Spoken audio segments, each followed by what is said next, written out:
Sulsel bahwa kita hari ini melakukan pendidikan paralegal.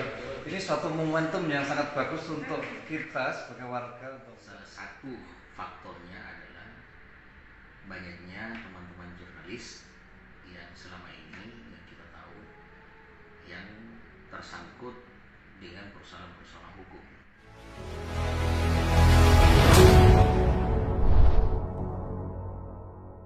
Puluhan pengurus DPD AWPI Provinsi Sulawesi Selatan mengikuti pendidikan paralegal.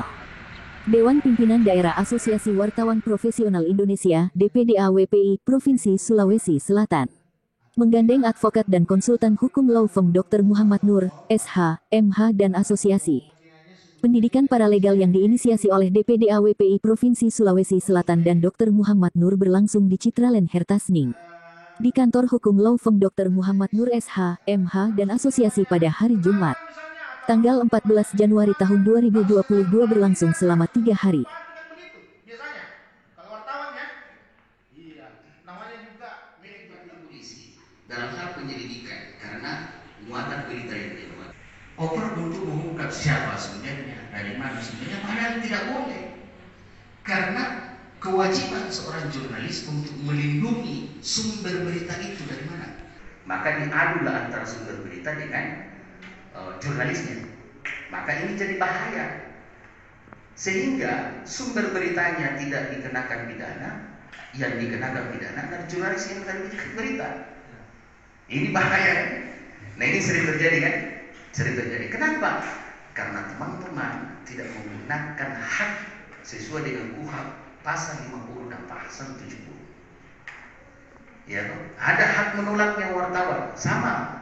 Kita pengacara ini, seorang advokat disesuai pasal, ya, tidak boleh dia dipidana, diperdatakan ketika dia dalam menjalankan tugas profesi advokat. Tidak bisa polisi undang kita untuk dilakukan penyelidikan, kami menolak. Kami harus ada putusan dari Dewan Etik advokat, baru saudara bisa panggil kami. Kalau tidak, kami tidak mau. Apa kalau diliput? Saya bertanggung jawabkan. Dewan Pers, ya, yang melindungi yang seharusnya memberikan perlindungan totalitas, seolah-olah tidak berdaya. Itu problemnya. Itu problemnya. Saya pernah duduk sama teman-teman Dewan Pers dan saya menyampaikan, menyidang, memanggil, memutuskan nasib seorang jurnalis. Karena bukan itu tugasnya Dewan Pers yang paling umum. Yang seharusnya kalau Dewan Pers mau legowo kesejahteraan mereka dan lindungi mereka, kan itu yang seharusnya. Ya, tapi itu dilakukan atau tidak? Tidak pernah. Kenapa tidak pernah dilakukan? Kita tidak tahu kewenangan Dewan Pers itu batasannya di mana.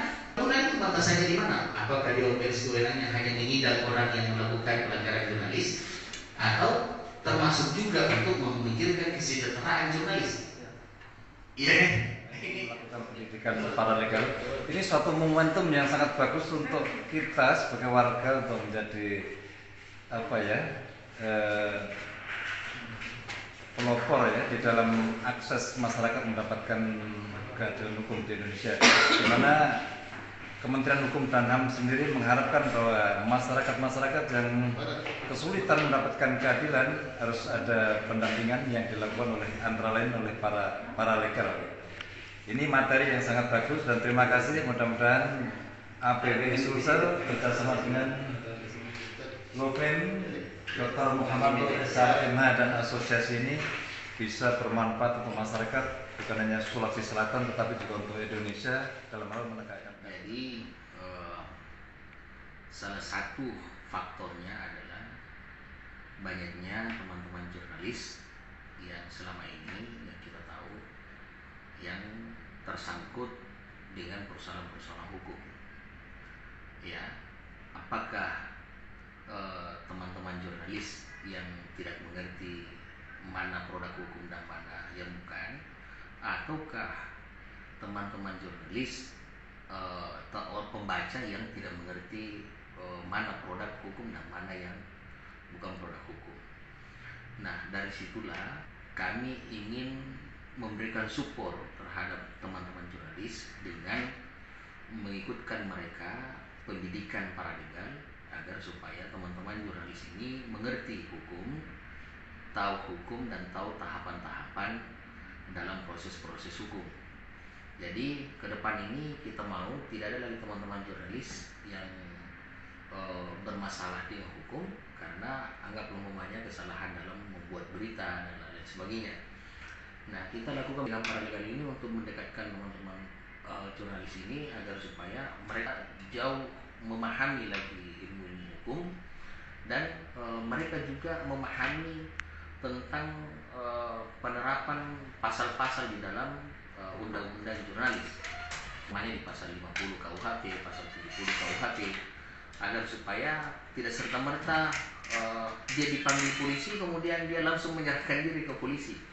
Ya, ada satu upaya untuk mempertahankan diri sesuai dengan undang-undang jurnalis. Jadi itu yang kita harapkan supaya dia juga bisa melakukan pembelaan, klarifikasi terkait persoalan-persoalan apalagi laporan-laporan masyarakat yang dianggap bahwa dia ini menggunakan beritanya tidak berimbang. Dan iya, paralegal itu kan dia bertugas dan berfungsi sebagai pendamping masyarakat yang terkait persoalan-persoalan hukum yang mereka hadapi, baik pidana maupun juga perdata. Dan kita juga mau mencoba untuk masuk memfungsikan teman-teman jurnalis ini sebagai mediator dalam persoalan-persoalan hukum di tengah-tengah masyarakat dan sekaligus sebagai motivator dalam memberikan pendekatan-pendekatan hukum terhadap di tengah-tengah masyarakat. Jadi kita mencoba untuk masuk bagaimana fungsi jurnalis itu bukan hanya sekedar untuk membuat berita, tapi memberikan juga pencerdasan dan kecerdasan terhadap masyarakat yang terkait persoalan-persoalan hukum untuk lebih mendorong teman-teman jurnalis untuk memahami dan mengetahui persoalan-persoalan hukum. Ya, sesuai dengan peraturan yang ada, kita wajib untuk 3 hari pendidikan paralegal dari 14 sampai 16 Januari. Dan saya kira kita maksimalkan materi-materi dan muatan-muatan materi yang muatannya tentu ada keterkaitan dengan jurnalis. Jadi ini yang kita harapkan supaya lebih tepat sasarannya untuk bagaimana teman-teman jurnalis ini bisa memberikan satu pandangan-pandangan hukum di tengah-tengah masyarakat.